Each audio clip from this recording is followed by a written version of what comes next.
Hi students, today in this class let us see what is a circle graph, or we can say this one as pie graph. As the name suggests, in circle graph we have a circle and that circle is divided into sectors according to the data values. So then what is a sector? You see on the screen we have a graph, we have a diagram, that is what we say circle graph. Here in this graph, the circle is divided into sectors according to the traffic in a particular locality in a certain time. You see here cars, that is represented in pink color. You see in the graph we have pink color. This is the pink color you see.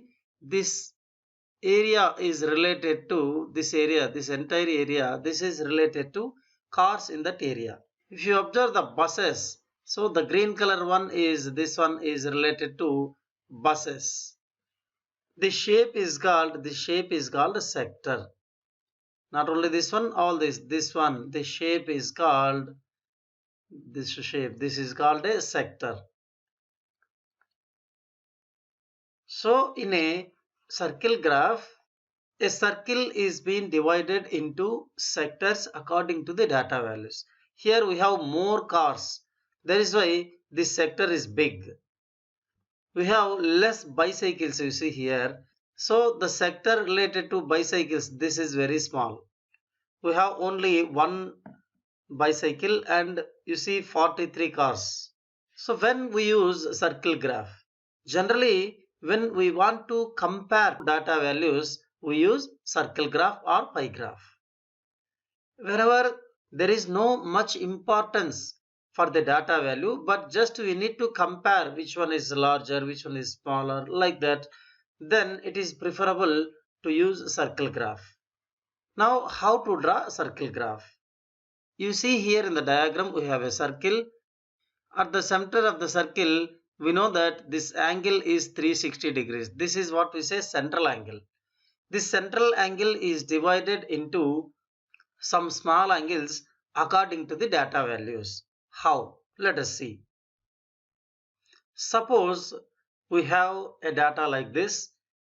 Here we are given class and number of students. In 6th class there are 8 students. In 7th class there are 10 students. In 8th class there are 18 students. We need to convert this into circle graph. Suppose we need to convert this number of students into angles. How? So first what we take is, we take the total number of students. Total equal to how much? That is 36.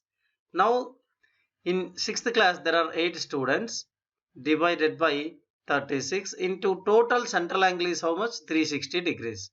So this angle will be equal to 36 ones, 36 tens. So 8 times 10, this is 80 degree. Now in 7th class there are 10 students, so 10 by 36 times 360. Like that we calculate the angles. This is 36 times 10, so which is equal to 100 degrees. Now in 8th class we have 18 students, so 18 out of 36 times 360. So which is equal to 36 times is 360 and then 18 times 10 is 180. So 180 degree. We have the angles 80 degree, 100 degree and 180 degree. We need to divide the circle according to these angles. Now let us do that. First let us take a point.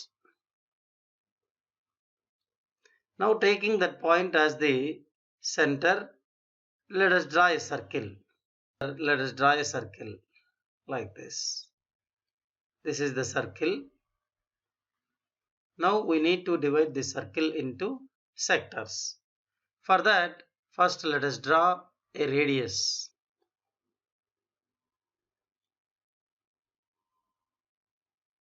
First let us draw a radius. So I drew a radius.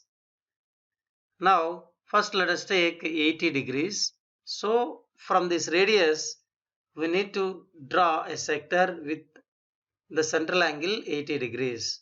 So for that let us take the protractor. Let us take the protractor, and this is 80 degrees. So mark a point at 80 degrees. Here it is.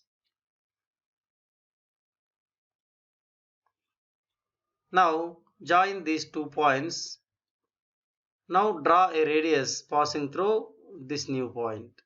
So now this angle will be 80 degrees. Now this is related to 6th class. Now the next angle is 100 degrees, that is related to 7th class. Now take the protractor.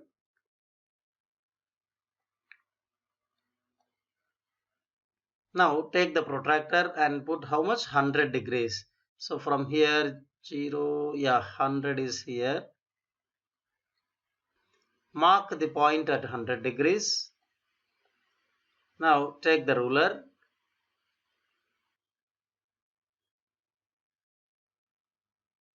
And draw a radius to form a sector.